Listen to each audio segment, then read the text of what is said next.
L'annonce du classement sans suite de l'enquête sur Nicolas Hulot, ouverte après la diffusion du numéro d'envoyé spécial consacré à sa personne en novembre dernier, a braqué de nouveau les projecteurs sur l'ancien présentateur et ministre.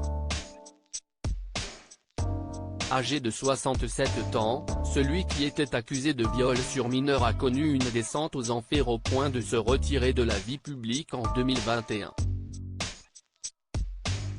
Pour retrouver la figure de la lutte pour la sauvegarde de l'environnement, il faut aller à Saint-Lunaire en Ille-et-Vilaine où il vit avec sa famille.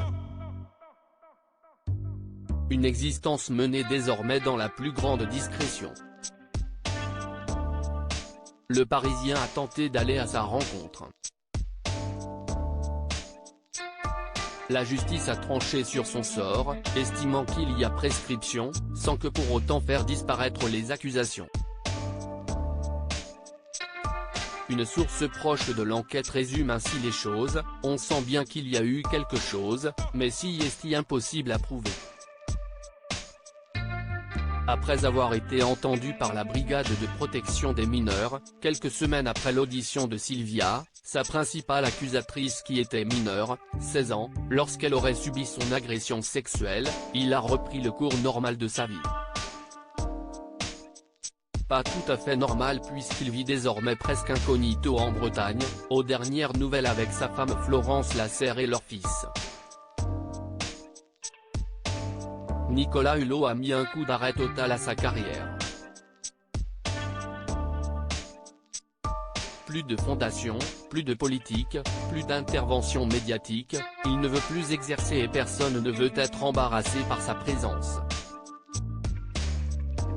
La dernière a eu lieu sur BFM TV lorsqu'il a anticipé l'éclatement du scandale envoyé spécial pour dire qu'il se retirait de la vie publique en novembre 2021. Si est maintenant en Bretagne qu'il vit, fuyant Paris où il refuse catégoriquement d'aller. À Saint-Lunaire, il mène la vie de Monsieur Tout-le-Monde.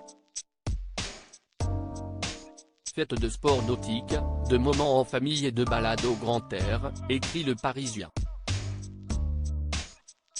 Il ne recherche plus que l'anonymat, au point de semer le doute sur son identité. Un commerçant confie ainsi: il est très discret. Une fois, je l'ai reconnu, je lui ai dit: ah, mais vous êtes Nicolas Hulot. Il m'a répondu: non, mais je lui ressemble beaucoup. Moi, je savais que c'était lui.